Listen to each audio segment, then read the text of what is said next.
Hi folks, welcome to Time to Talk with Clare Steele.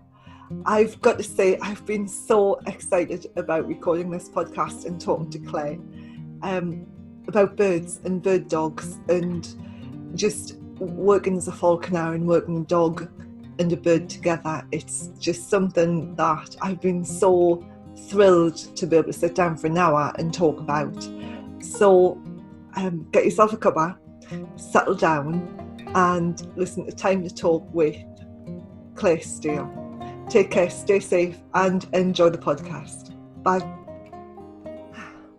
Hi folks, I'm here with the lovely Clare Steele from Waggy Farm and we're going to talk all about dogs and birds. I've got to say I've been really excited for the last few days about talking to you, Clare, because birds after dogs, birds and horses are my favourite things. And yeah, I love birds of prey. I've done handling sessions and things like that, and I just think they're so amazing. So you come from a long line of falconers, don't you?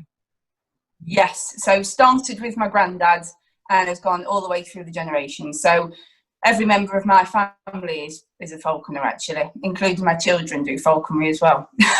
Oh my goodness, how old are your kids? So now they are, so Freya, she is 13 and Bella is 12. So but they've been bringing the young birds on for us since they were young toddlers, really. So they've always been involved in it. And I've got lots of videos where Freya be sat with a bird doing homework and things like that. So it's just something that we've always been brought up with. That's awesome. I mean, I can remember seeing Kes when I was a kid.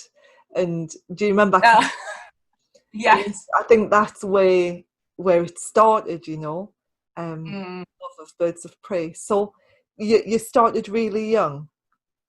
Oh yeah, I mean, I cannot remember. I mean, I can never remember not having birds, to be honest. And my girls won't either. It's just something that we've always had in the family, and the collection's just grown over time, really. And the range of birds that we do is grown over time. So, but we absolutely love it. It's something that we're really passionate about and something that we've always done. It's always been our family thing. So it's important to carry on that tradition for us. And like I say, my brother's children, they do falconry. I mean, little Alfie, he's nearly 5 now, and he's starting to handle the birds and things. So it's just something that will always go down generations for us. That's awesome. So have you got what kind of birds have you got? I know you've got birds of prey, but what what breeds? We've got a big range because we have 86 in the collection. So we've got eagles, we've got falcons, hawks, owls, a wide spectrum. We've got hybrids, so crossbreeds. Carl, my partner, he runs a breeding program. So we breed birds for racing and abroad and things like that. So we have a very wide range of birds here. Wow, what eagles have you got? We've got golden and steppe. Oh my goodness. Yeah. I'm just sitting here like mouth open going, oh my God, you've got eagles. Yeah, my dad, he's got a caracara. He likes to do, he's taught that to do all sorts of tricks. They're a very intelligent birds, so he's done all sorts of tricks with that one as well.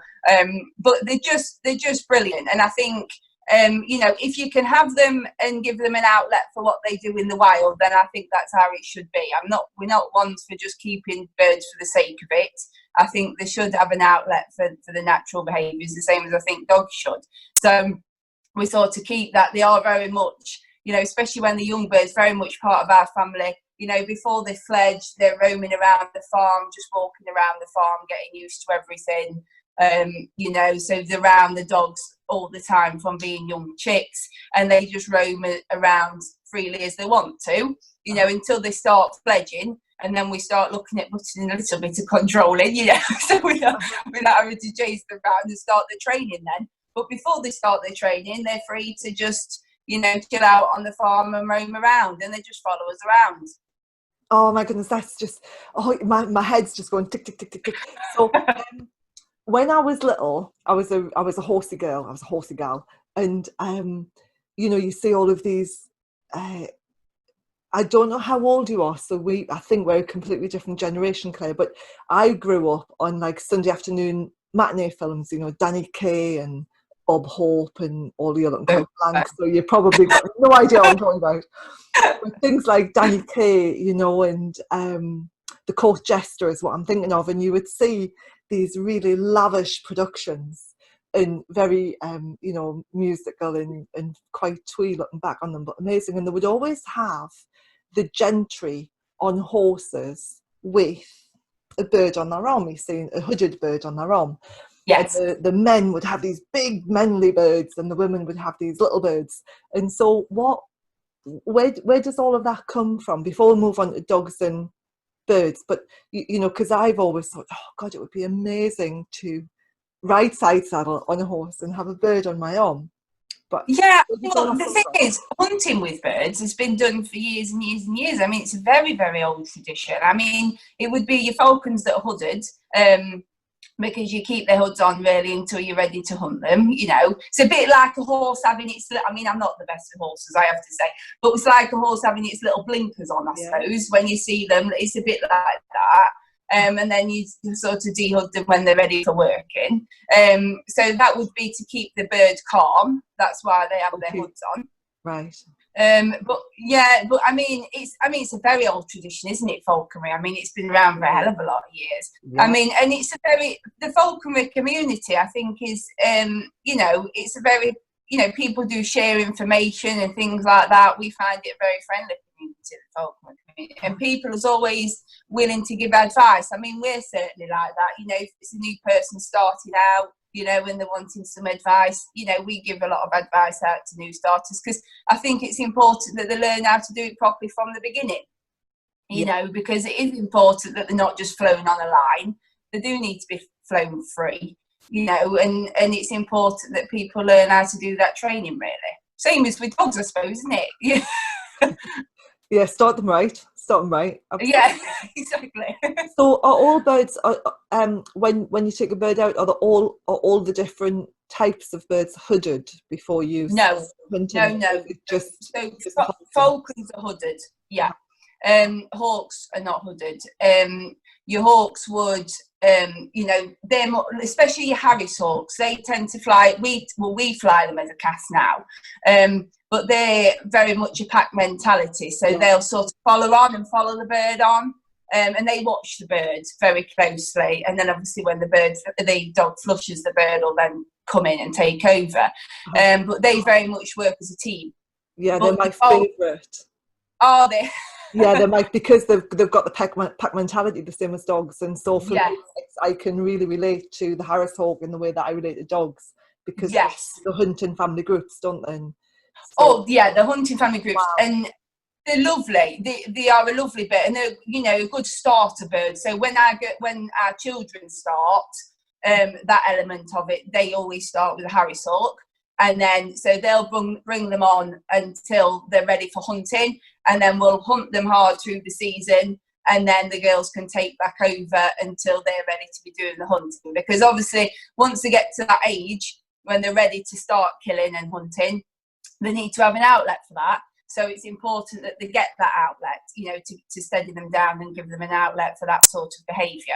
And then when the girls are at an age when they can actually do that part, then that they do that. I mean, Freya came out with us last season. She's 13 now, and she loved it. So yeah, it's all part of it, really. And so, how old are the birds when they're ready to start going out hunting? How old are the birds? Well, to be honest, again, I think it depends on the bird. Okay, so it's the same with dogs, isn't it? Really? Yeah. When really your dog's ready, you take it out. Yeah, they obviously need to be fully feathered, and they need to be. So it's a bit like a dog going into adolescence, I suppose. They sort of, you know, get a bit ready to, you know, to do a bit extra, and it does depend on the individual birds and how that's developed, really. Because you don't want to put them out too soon, and you don't want to leave it too long. So it is an individual bird thing, I would say. Okay, so but oh my goodness, my head's just buzzing, Claire. I've not been like this interviewing somebody before. So you've got your young chick, and then it becomes a fledgling, and then you really start the training. And so, what kind of training do you do with them? Oh, well, that's so if you're bringing on a young bird, you would bring it on with an older, steadier dog. Okay, so we don't bring on young dogs with young birds, because obviously, you know, you're building confidence up. You don't want anything to be spooking your young bird, the same as you don't want to be spooking your young dog. So if you're bringing on a young pup, you'd be using an older, steadier bird, because there's a lot to get used to.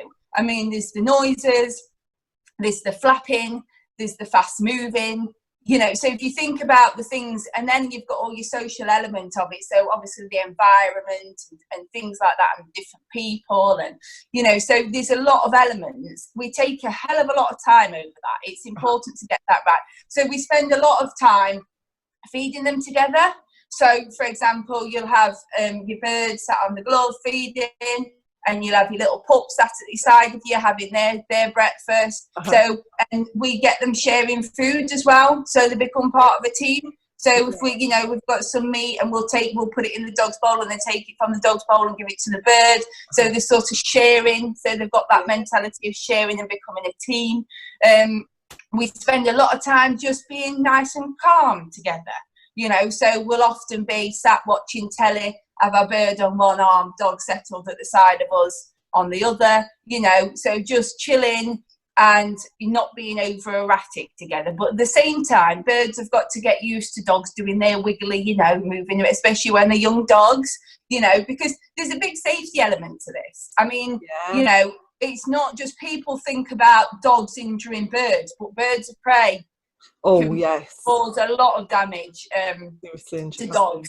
So, you know, you really don't want to have any issue from the beginning. So it's important that you take your time over these things and don't rush. That's the biggest problem I've ever seen with when things have gone a little bit wrong, is because people rushed it, you know, and I think it's taking your time to do all that work first is very important before you even think about going out with your dog and your bird. So I do a lot now. I mean, obviously, when I was growing up, there was a lot of the traditional methods of dog training. You know, that's how it was done, you know, when I was growing up. And then obviously since then things have developed. I mean, I do a lot of placement board training now with the young dogs. You know, and just teaching them to be still around the birds and things like that. So that development of them together is something you've really got to work on. They've got to have a super bond, you know, and they've got to be a lot of trust there before you can work them together. So what about before you get to that stage though? So I'm just thinking, you know, when you've got a young dog and an older dog, and you make sure that both dogs are trained sufficiently before you then start bringing them together and working them as a team. Is that true? You do a lot of work with the bird before you consider bringing it to the dog, or is the education done alongside the dog, alongside the schoolmaster dog? Yeah, so it's done alongside it. So say you've got your young pup, young spaniel or HP or whatever, then we would be using the older, steadier birds that's got some experience of working with dogs anyway. Let's grow that dog's confidence. Yeah. Because you don't want one that's super duper noisy or anything like that. And obviously your imprint, so your hand raised birds, they are very noisy until they've been hunted hard, and then they start to quieten off. So you wouldn't want to be using a very noisy bird with a young puppy, you know, to start with. So you want a nice sort of well-rounded bird to be starting with. And it's going to be nice and steady. It's going to grow that puppy's confidence. But at the same time, that's how I would work with a young bird and a steady dog. You don't want to have a young bird and a dog being all erratic around it straight away. Yeah. Do you know what I mean? You've got to build that up. So that's how we do it. We would never do young dog and young bird. I think that's but not so much, but it's sort of a bit of a misunderstanding, I think, that we've seen quite a few times, because people will get their bird and they get the dog and they're like, right, this is what we're going to do. But it's not. You know, if you want long-term success, it's important you either take your time to train your your bird first, or you train your dog first, and that, do you see what I mean? Yeah, I do, because you need that steadying influence for a young animal, don't you? You need, Of like, course. take a young dog out shooting, not a young dog, rather a novice dog out shooting. You normally have an old hand sitting beside them that they Yeah. can watch and follow. You know, the older dog looks up in the air and the young dog goes, "What are you looking at then?" And then eventually Yeah. the cotton on that they're supposed to be looking up. So I suppose it's Yeah. that kind of thing, is it? It is, yeah, it's very much that. I mean, we do pair, obviously, young puppies that come in, we'll pair them up with older dogs to learn them and things like that.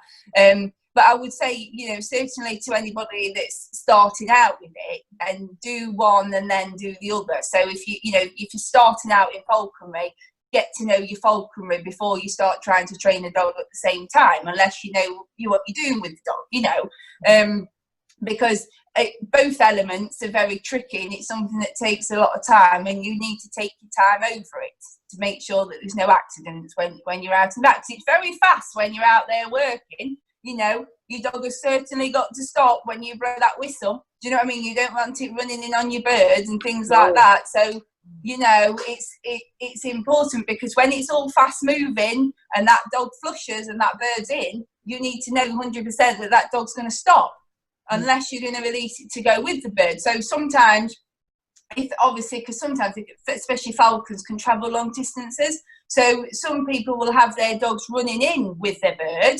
The bird will take the kill, and the dog will sit at the side, so watching over the bird, against predators and things like that. Wow. So the element of training. And that relationship, I mean, I can't say that relationship between that dog and bird, has got to be so strong and trusting that before you even think about, involving any sort of game or anything like that, because obviously pack mentality can take over if you're not careful, Yeah.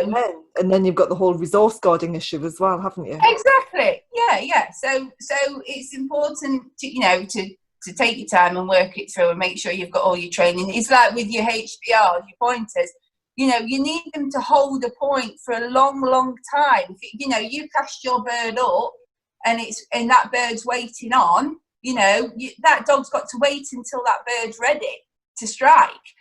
So they've got to hold for quite some period of time. If your dog's working at great distance, sorry, that's the phone. You've got to be able to hold that point, for a long period of time until your bird casts down to take the game.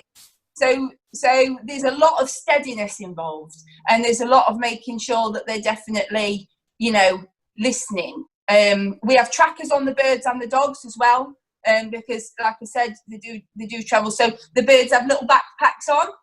Oh wow! Okay. Yeah. So they have little backpacks on, because obviously they can travel some distance, so we always make sure they've got trackers on, and the same as the dogs do as well.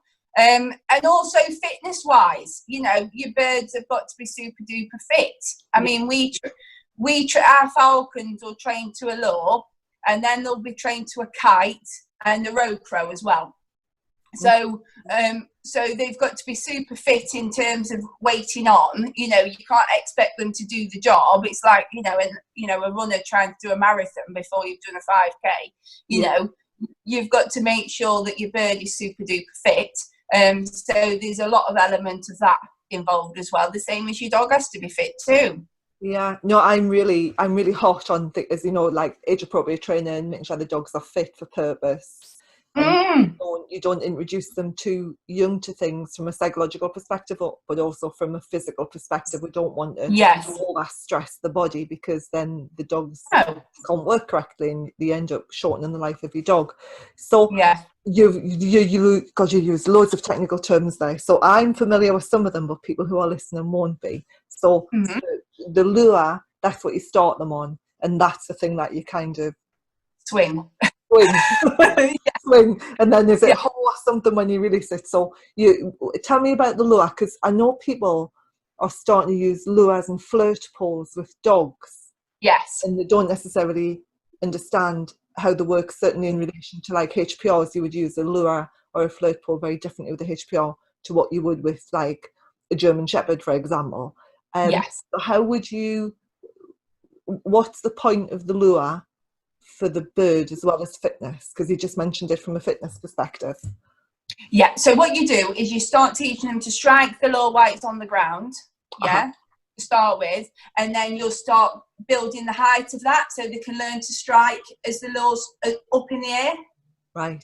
So it's teaching them to catch on the wing.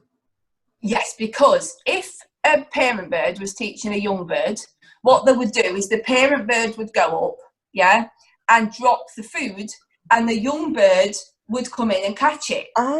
Okay. So what we have to do is simulate that. Right. So we start on the lure by the striking on the floor, but then we need to make that higher so they learn to strike higher up. Then we can then you'll be at the point where you throw your lure. You've probably seen that. Throw your lure, strike it in the air. But then we have a kite with a release mechanism on it.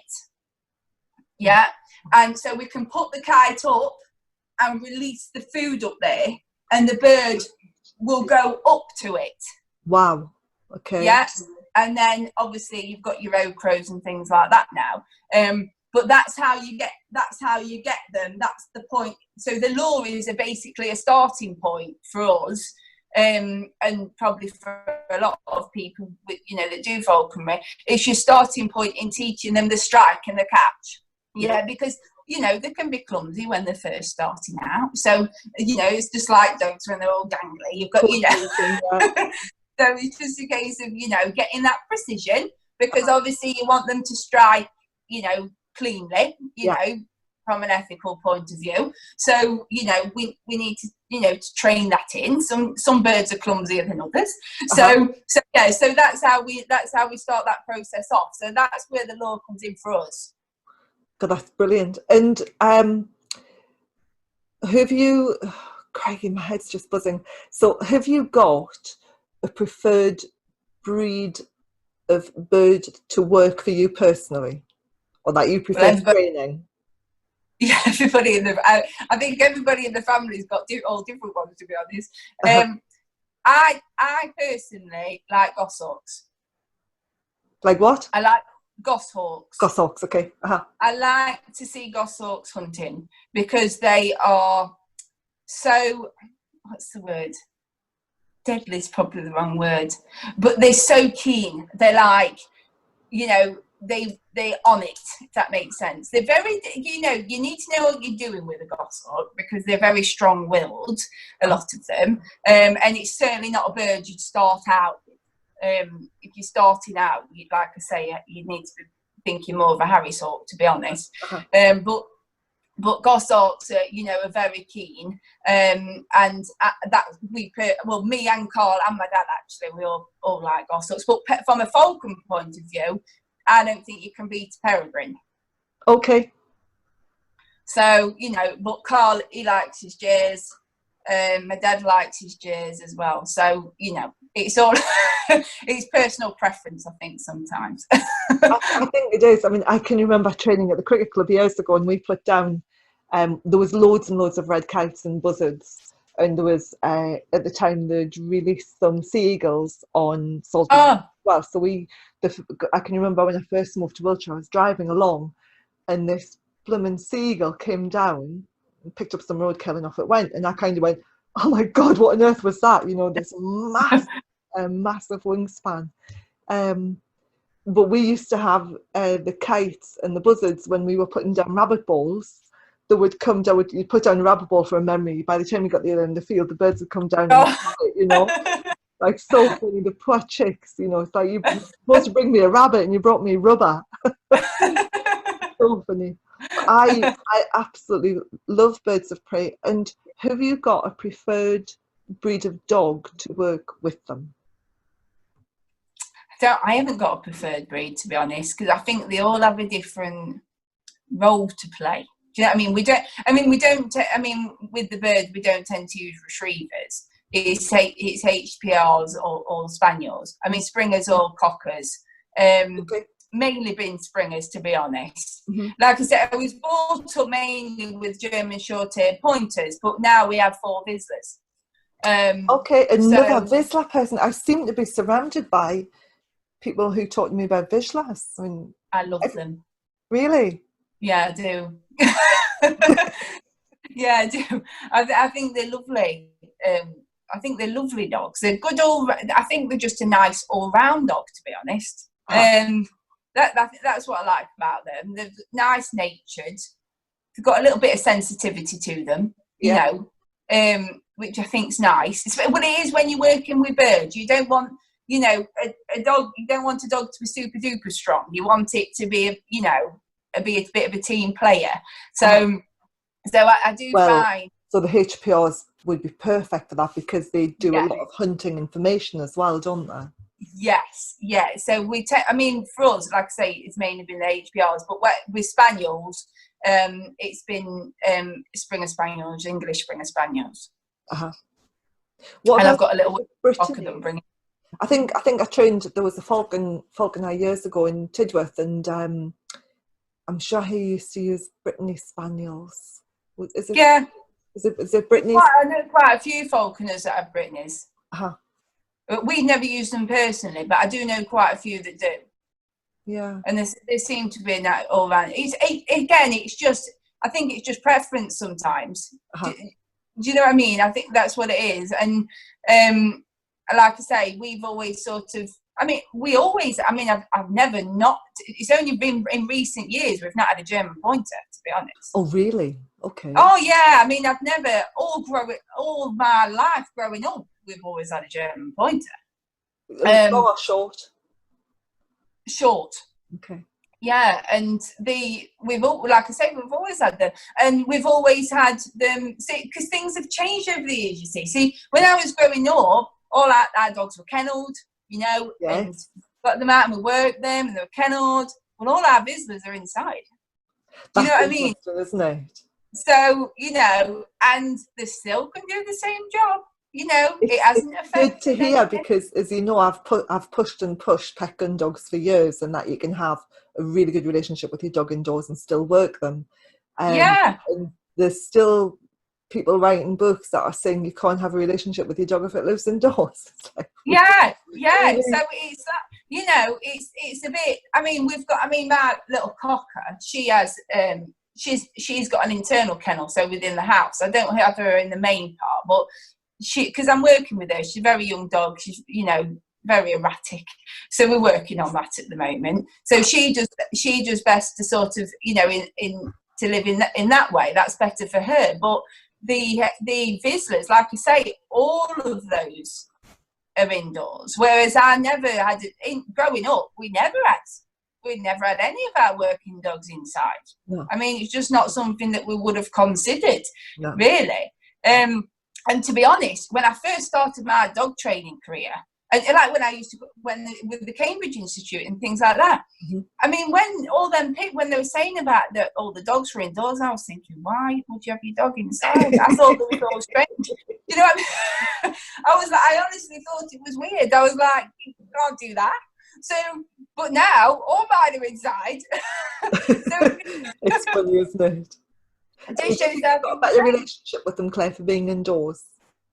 Yes, I think especially with HPRs. Yes, I think with the cocker, I think I have a better relationship with her. That she has like I say, she's still in the house, but she has a playpen area and things like that. She's running around in daycare at the moment in a sandpit. That's what she's doing at the moment. So she has a very active life.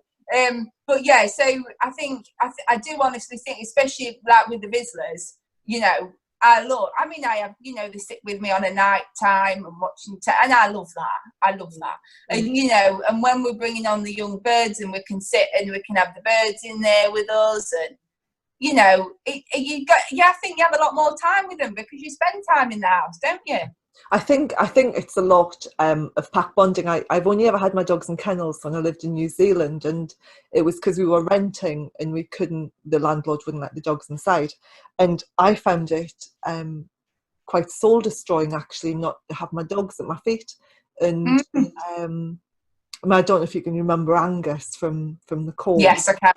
And he hated being in a kennel. He got quite depressed not being close to me, but he was an indoor dog before he was an outdoor dog. And, right. and he found it really difficult to be in a kennel, and I did as well, I must admit. I found it quite difficult having them in kennels, but I understand the cocker thing, having like an indoor kennel or a room away that the dog goes to, because they never stop, do they? They're constantly just either looking for attention. No, I mean, I'm doing a lot of work.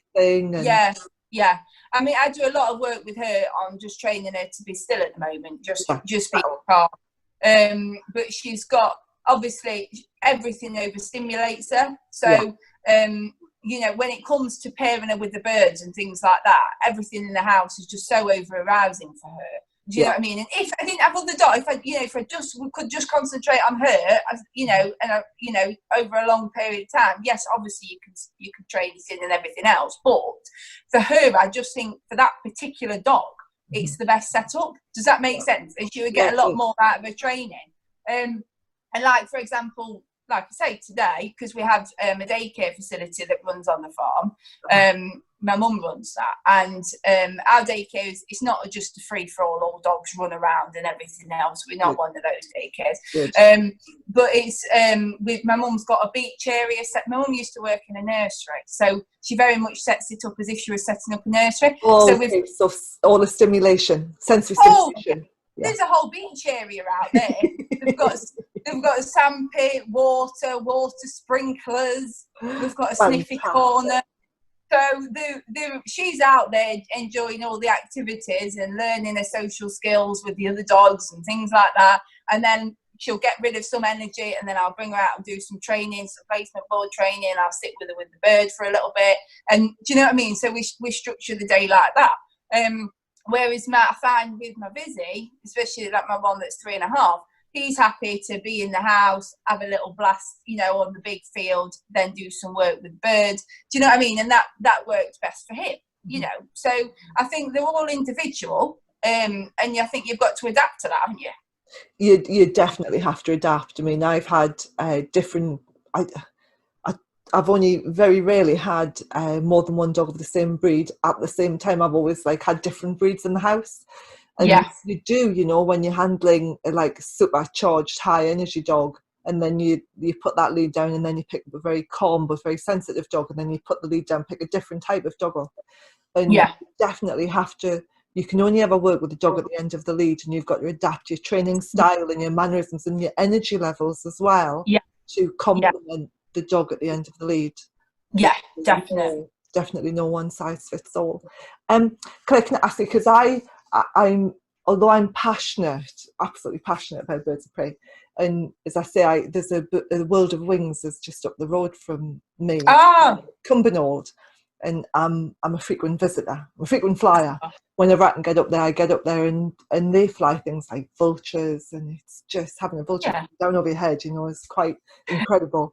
And I just find it absolutely fascinating, but I know nothing about working with them, or definitely not working with them with the dog. And I don't want to go on to dogs as well, because I know you do dog work away from birds as well, don't you? You do regular training as well. But before we go on to that, can I just ask you, what happens and how do you call it? Because I would say I'm going picking up, I'm going shooting. What do you call it when you're going out with your dog and because there's no guns? We just say we're going hunting. So you're going hunting, and so how does it all happen? How does a day unfold? So if I was going picking up, you know, the beaters would go off first, and then they'd beat the birds forward, and the guns would stand because I do driven shoots, and then they would shoot the birds, and then the dogs would pick them up. And so how does the day unfold with the birds? Starting from you're getting in the car, what happens? Right, well, you get in the car, but behind that, obviously, you make sure your bird was used to a car and things like that.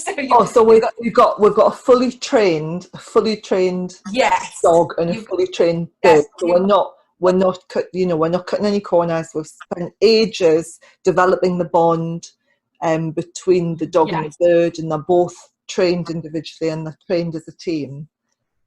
Yes. So the first thing we do when this is how things have changed as well. See, traditionally, when we used to go out, you'd expect the dogs to go straight into the environment and be working straight away. Yeah, but what we tend to do a bit now is you get there and you just let them take in the environment a little bit. Let them settle in a little bit. Calibrate those.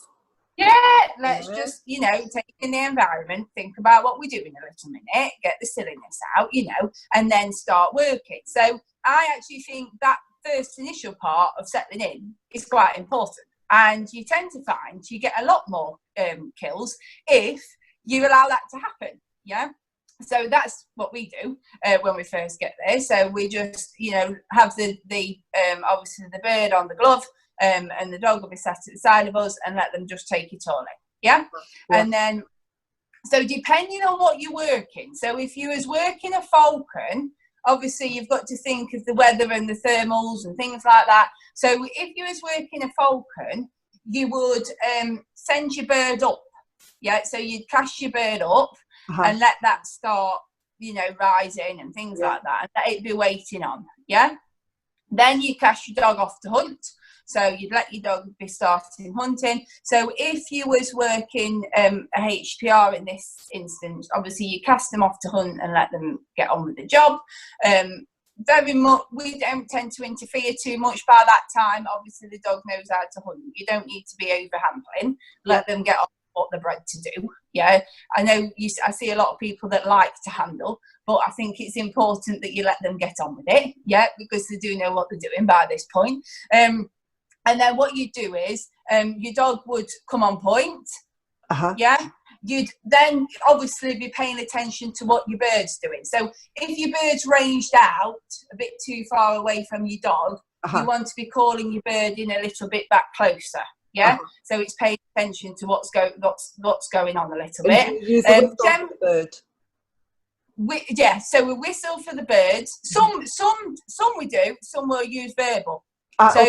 Okay. Yeah. So that's variable. So your dog would be on point. Yeah. You'd make sure your bird was ready, waiting on. Yeah. You'd then ask your dog to flush up. You would then send your bird in and stop your dog. Wow. So it's got to be, but that's what I mean. See, it all happens very quick. Yeah. So you've got, it sounds when you're talking about it like it's all a very slow process. Split second, but Yeah, wow. I mean, just the speed of the birds. I mean, forget how fast the dogs are. The speed of the birds coming in is just like, wow.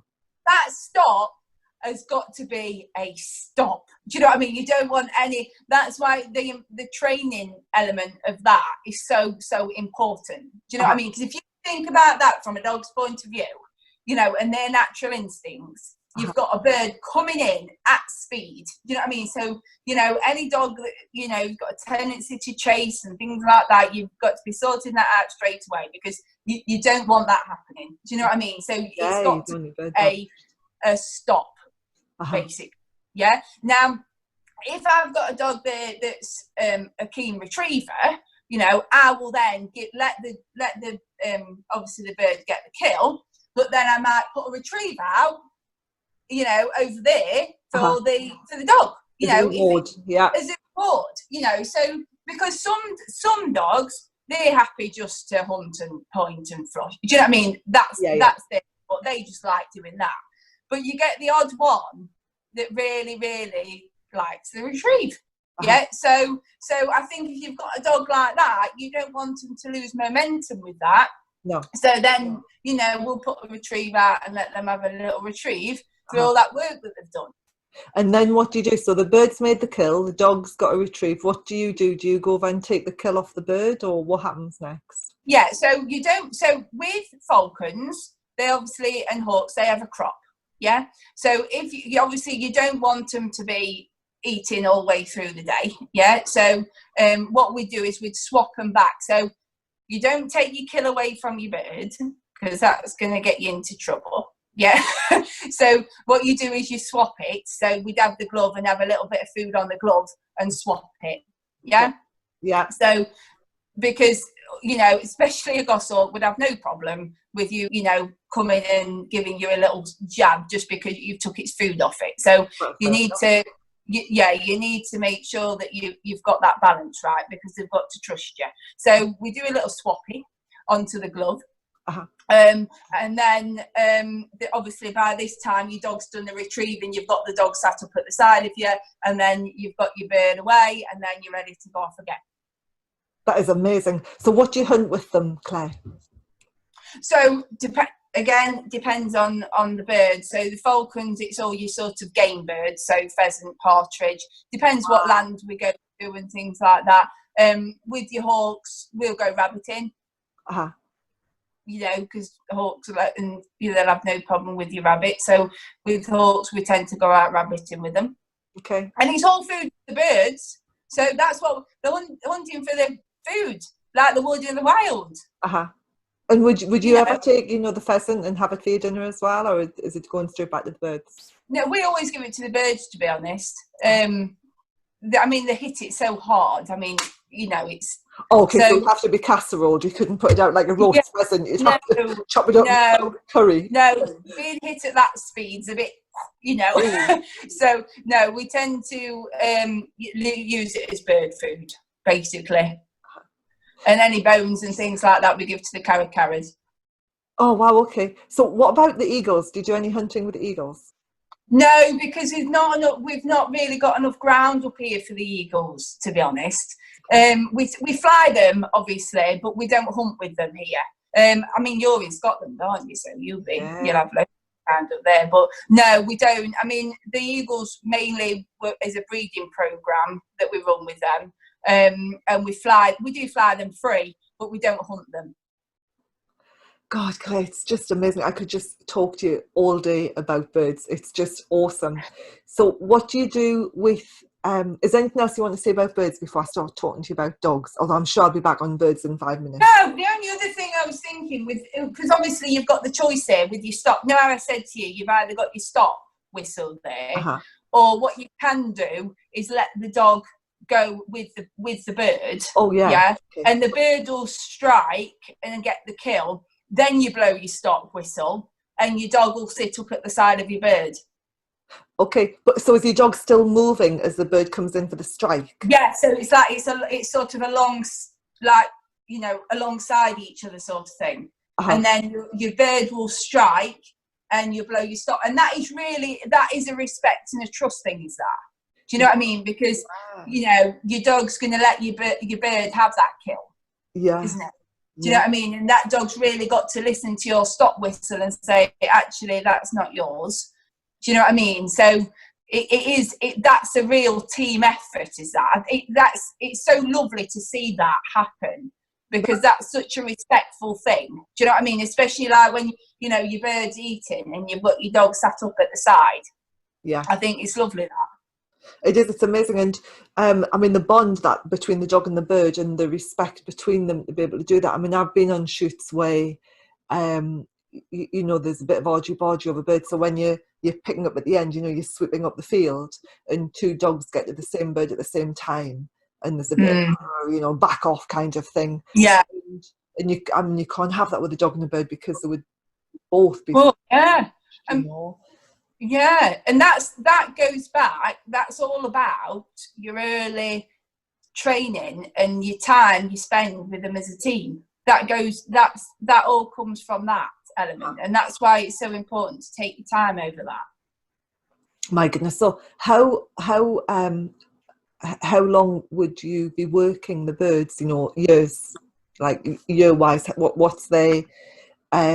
What's their working life consist of? So they go through adolescence, and then you start training them, and then you have them solidly trained, ready to start hunting. How long would the birds hunt for? Because generally we'll work dogs until, depending on breed, you can have a Labrador out for an occasional drive when they're 14, just to keep them happy and keep them contented. And so, how does that work with the birds? How long do they go? However long the bird will go for, however long they're happy to keep going for. Okay. Basically, an average. Yeah. No. If they start to slow down, obviously, they live to a good.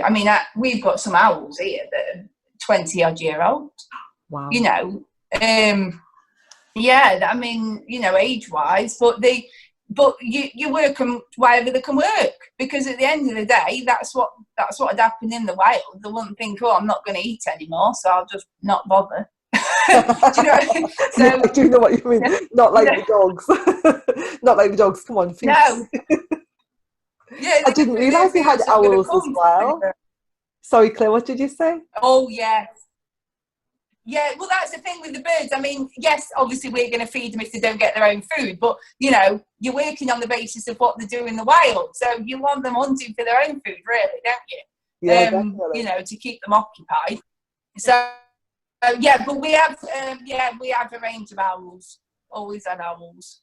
Oh, how amazing. So do you do anything with them? Do you use them for displays, or do you, is it? We used to do a lot of displays, but now obviously we've combined, we bought the farm, and we're doing mainly all of that now. So the owls obviously get flown every day.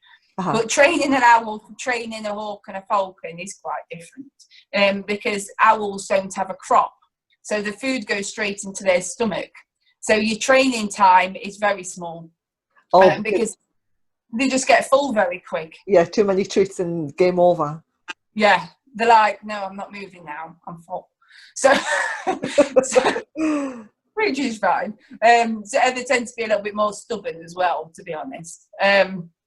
But they're very sociable. I mean, you know, our girls, I've got pictures of my girls, you know, and they have the little dolly pushchairs, and they've got the little owl babies sat in there, and they're walking them around, and, you know, it's always good at show and tell.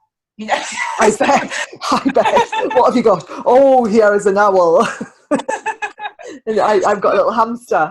But I think it's a brilliant experience for children. You know, the education side. I mean, we've always been big on the education side of things. We've always gone into schools and educated children on birds of prey, and, you know, because like I've said to you before, it's very important to us that you don't just have a bird for the sake of it. Do you know what I mean? A lot of ours are rescues, you know, where people's took them on and they're not quite sure what to do with them, you know. So we don't just buy them in and keep them in captivity. The welfare of them is very, very important, and that's always been a strong thing within our family. No, that's amazing. I think we're pretty blessed in this country because we've got such a range of native birds of prey, and I think we are so lucky and so with the range that we've got and the size, you know, going from the tiny wee owls all the way up. I did, as I say, I do like going to watch these bird of prey displays, and there was one that I went into years ago, Tidworth, and I can't remember the organisation down there. It's in Andover. It's a really big bird of prey centre, and they did at Christmas they did Owls by Moonlight, and that was fantastic. And it was a night moonlight, so it was a nighttime event in the winter. It was bloody freezing. They had the owls coming out by moonlight. It was just like a couple of spotlights, and that was amazing. And they did it to classical music, and it was so eerie because you can't hear them, and they're just like ghosts appearing on the field. It was stunning. And I've handled eagle owls. Yeah. So I do like owls. I just love birds of prey. I'm not normally this scatty, but I'm like, oh my god, this is so good. This is so cool. So, I know. I could just sit here and go, tell me about birds. They're awesome. So what about the dog side? So you do things away from the birds as well? Yes, we do. So I do behavioural consultations.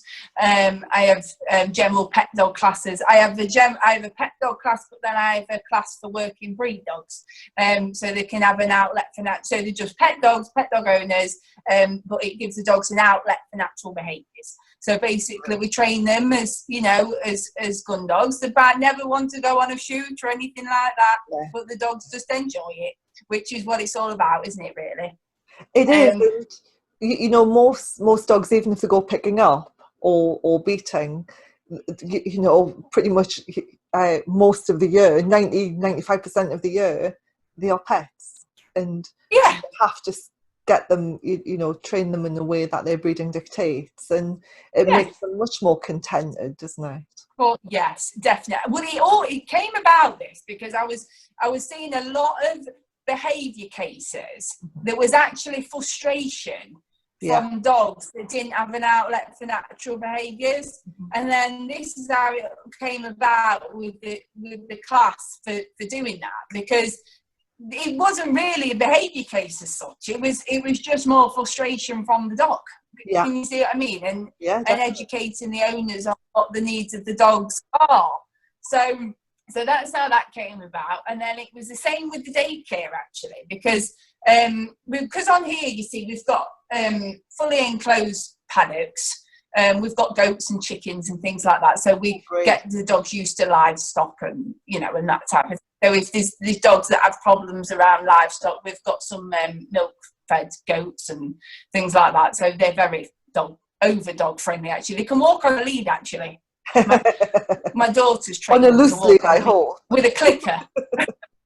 Yeah, it was quite funny. They're shaking the buckets. Goes walking around, but yeah. So I think it's important that obviously as part of training, not just for working breeds, but all pet dogs get used to livestock and things. So that's as part of it. And then I've got a large indoor training facility as well, so we can train indoors and outdoors. And then I've got the daycare facility that runs on here.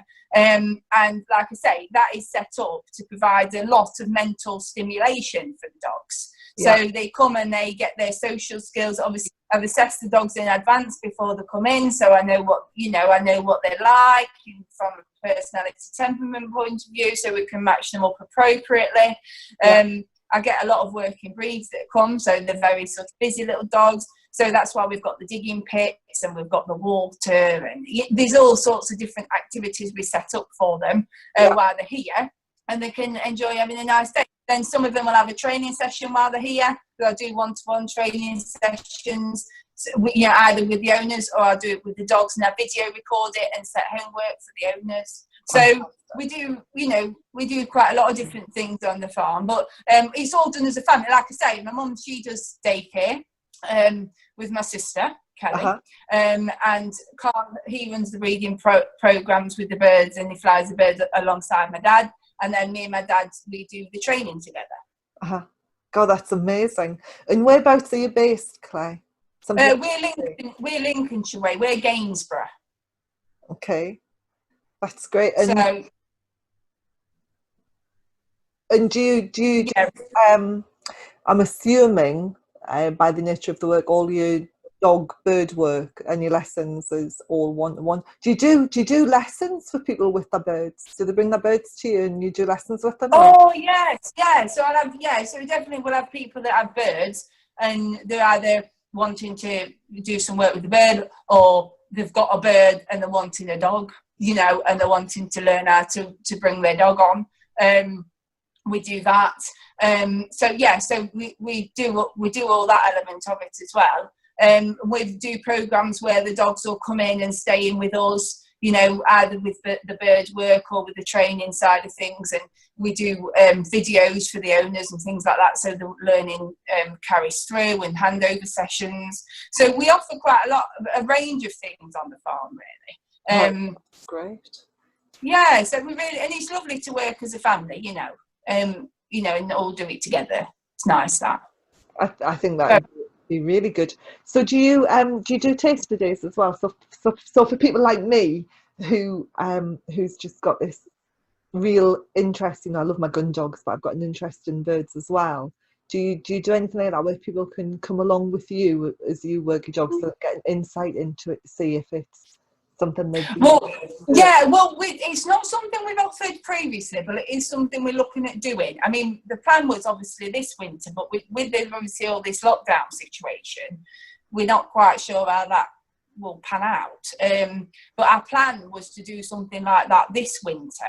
But if we can't obviously do it this winter, then we'll do it next hunting season and do it like that. But yeah, because I do think people will like to come and see. I think it's nice for people to see the dogs and birds working together, because it's nice and natural, and that, you know what I mean? I think it's nice for people to see that and understand that. Yeah. And I think, I mean, certainly from a dog trainer's perspective, I can remember going on my first falconry day, you know, because I started at Centre Parks when my son was a baby, so it must be about 23, 24 years ago now. Right. First handling experience at Centre Parks, and just talking to them and the way that they work with the birds, you know, is a great. It's a real insight into like conditioning, you know, like true conditioning, because going back then, the gun dog trainers weren't always the gentlest of trainers, Yes. you know. Yeah. And so to see somebody handle a bird in a way, because if you can't get cross with the birds of prey because they just kind of take off, don't they? And Oh, yeah. and so it's, I think for anybody who's looking to train dogs, they could learn a lot from like falconers, really, because of the relationship that they have to develop with the bird and the way they handle the bird, and just you know, the timing of the rewards and the phasing of the rewards. And so as a dog trainer, I found it really, going back all of those years, I found it quite not mind blowing, but not far off. It's like, oh my God, the timing is absolutely spot on, and Yeah. you know, and the timing of, will we let them have the lure this time, or will we not let them have the lure this time, and kind of phasing that out as well, Yeah. progress the bird and extend their training. Yeah. And Yeah. in the dog world, and I don't know if you will agree or not, but what I find is at the minute, definitely an over reliance on treats. Oh, And yeah. oh, you totally agree then. So what's happened is the pendulum has swung from being very firm with dogs and making dogs do as you want them to do, and we've gone too far the other way now. We've gone too Oh, far yeah. constantly feeding the dogs, and I think a lot of it comes from um and not just people but trainers as well, is they don't see the training all the way through. So they might go to a couple of classes with a really well-known trainer, and so they're learning the timing of treats, but what they're not doing is hanging around for the end of the course, where they're learning how to phase the treats out Yeah. appropriately and replacing it with like smiles and tickles and Yeah. I tell you what I find now, I suppose the best way to describe it is, I don't see many teams around. It's more, you like a feeder. Like it's just the dog's only doing it for the food. the food. Mm-hmm. No, there's no, they're like, it's not, in some situations, it's not even a relationship. No. It's like, it's like almost as if no relationship has been created because of it, if that makes sense. Yeah, it's the dog's just in the mindset of, what can I get out of this? Yeah. Do you know what I mean? And when is she going to give me that sausage? Do you know what I mean? Rather than it being a team, you know, respectful thing where you know you're part of this team together, which is what with birds. I mean, that's your number one thing. You know what I mean? You've got to have that trust. You've got to have that relationship. It's the thing that you start off with. And you know, it's that caring element. You know, when they're a tiny little chick, and you know you're bringing them on, and they're relying on you, and you're caring for them. Do you know what I mean? It's not just because you're constantly shoving food in. You're giving them, you know, exposure to lots of different things, and they've got to trust you that that's okay. Yeah. Do you know what I mean? Not just because you're feeding them. Yeah. So, and what I see a lot of now, I don't know if you do, is like spoiled brat syndrome, where the dogs are just barking or pawing or biting. Attention-seeking behaviour just to get a treat.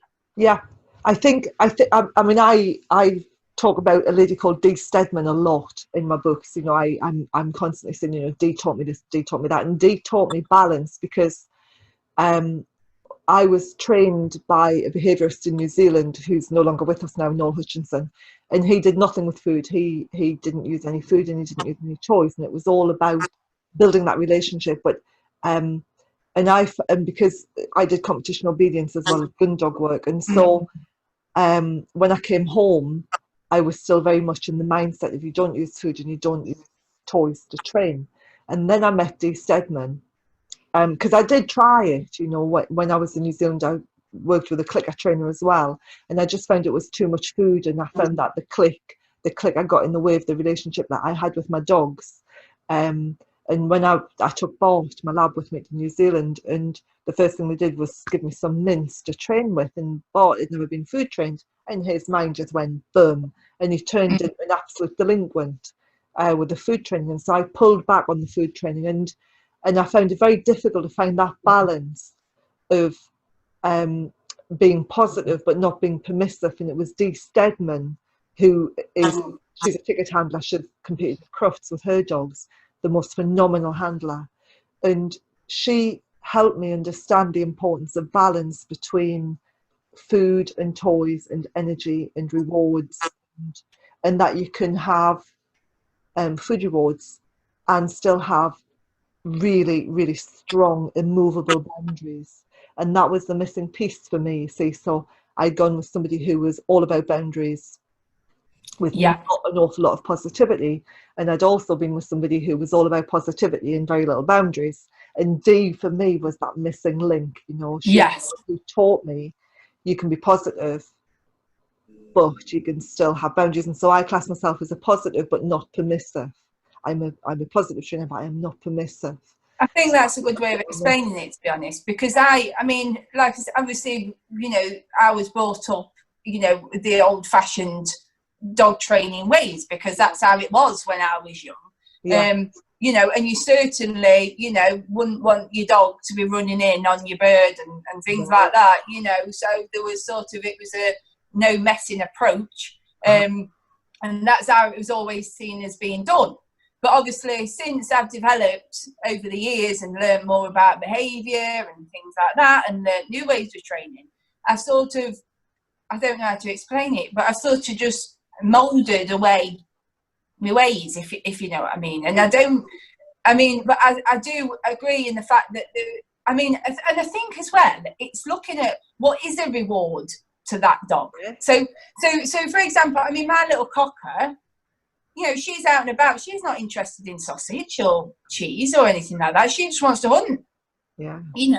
And she hangs off my words. If I say to her she's a good girl, she's like, oh my God, she says I'm a good girl. Yeah, I do that. I go, who's a good dog? And the pair of them come running over and sit. Yeah. For her, that's like the most important thing. And I've built that up, But if I tried to hand her a sausage, she'd be like, why are you trying to give me a sausage? Yeah. Do you know what I mean? I'm busy hunting. So it's like you've got to, but whereas like with my busy, he'll do anything for a sausage. He's like, oh, that's his ultimate thing. Yeah. When he was trained, now it's not, it's retrieving, but when he was a young dog, that was his biggest thing. So I think you've got to look at the individual dog and think, right, what is important to that dog? Yeah. Do you know what I mean? Because it's not just a breed thing, it's an individual dog thing, you know, and what is their ultimate reinforcer? And then build your bond and your relationship around all that as well. Do you know what I mean? I think it's sort of like a mountain to climb it. Do you know what I mean? But you just got to take your time over it and understand your dog. And I think whenever people just are looking at food, they're not looking at the dog. They're not. And I had, like Angus would really like a neck massage. So if he did a good job, I used to give him a really, really firm neck massage, and he was just melting with it, Yeah. And I think as a trainer of other people, like yourself, I think it's easier to get people to get the concept using a bit of food, when they're first training a safe food and down. So when you're first introducing an exercise, it's easier to teach somebody else to train their dog using food to do the exercise. Yeah. But the thing that then a lot of people miss is not getting rid of the food. Use the food as a lure to start off with, then use it as a reward, then use it as a distraction, and then use it intentionally. And people they're not, and I don't know if it's because they're not seeing the whole courses all the way through, or there's too much social media influence. Yeah. I don't know what it is. And I think there's a lot of the dogs. It's not.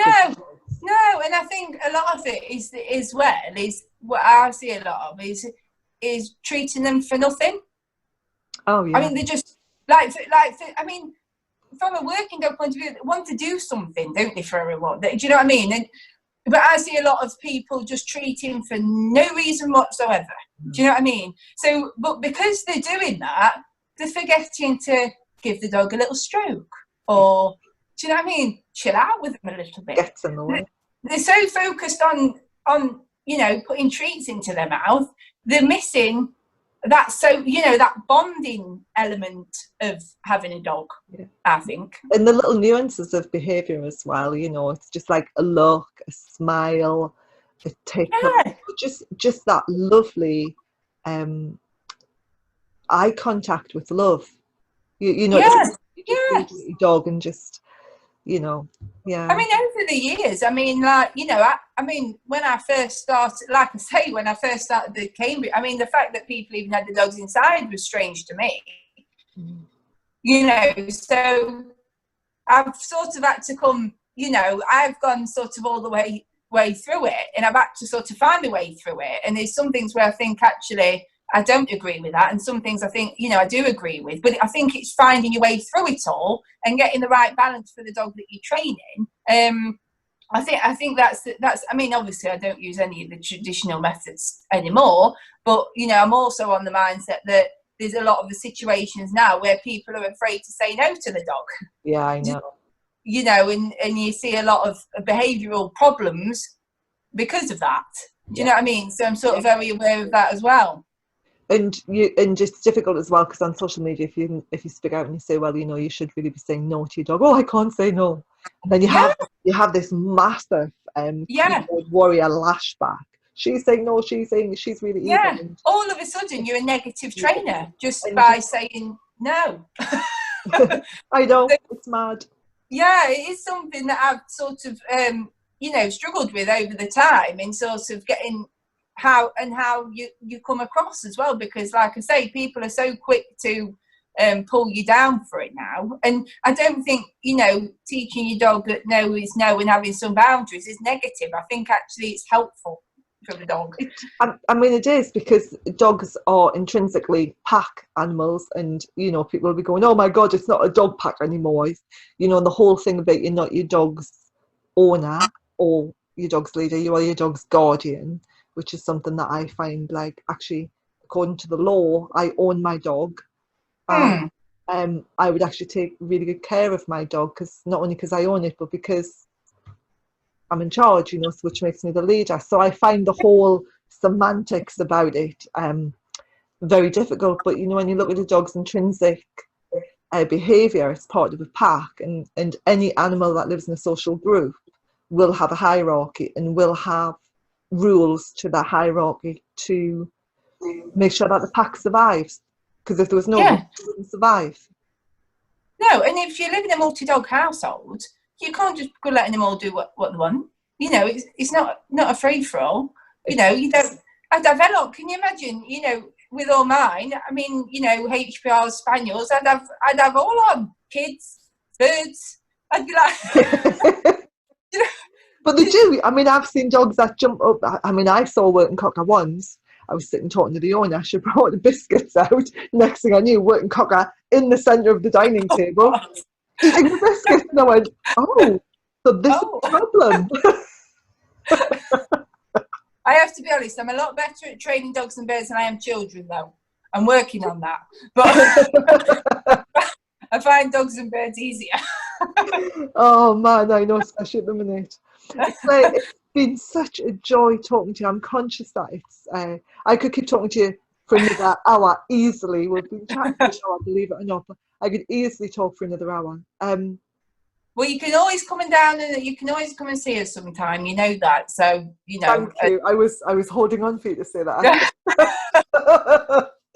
Oh my goodness! I didn't know what. I was a bit nervous because I don't do things like this normally on the internet and things. So I didn't know what to expect, but I've enjoyed it. So good. I'm really glad. And Claire, it's just been a joy, honestly. Birds of prey. I would love to have a bird of prey. I would love to have a Harris hawk. Well, get yourself set up. We'll help you. Yes, we haven't got the room or the land or anything. I mean, I would love to. I mean, Tinto's, which is one of the Graham Hills, is only about 6 mile. And so Yeah. where I used to live in Wiltshire, we were constantly having kites and buzzards over the house, you know, whereas here, because we've got Tinto, I don't see as many of the birds of prey because they're all over at Tinto hunting and Yeah. thermals, you know, and so I really miss them. But I do go up to Cumbernauld and get my fix every couple of months and just sit and watch the birds of prey and watch the displays. And it's such a lovely thing to be able to get to a point where you've got your dog and your bird and yourself working as a team. It's nice to be part of a team. Do you know what I mean? And when you're out there and you're all working together, I think there's nothing better than that. Do you know what I mean?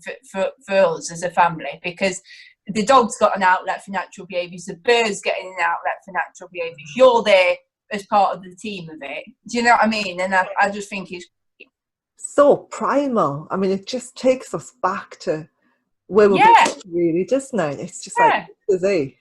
But like I say, what I would say, if anybody, you know, is wanting to start out with it, just make sure you get all the information, make sure you do it right, take your time over it, learn. Don't just jump in and think, oh yeah, I want a bird, I'm doing it.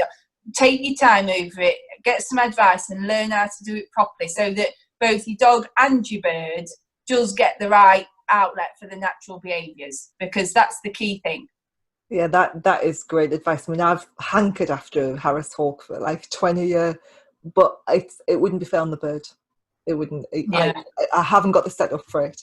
I'll just keep getting my fixes elsewhere, and I will definitely come down at some point and see you. It'll just be amazing. Claire, thank you so much. It's been so educational, and it's just been a joy talking to you. Thank you. Thank you so much. It's been Take lovely. care and stay safe.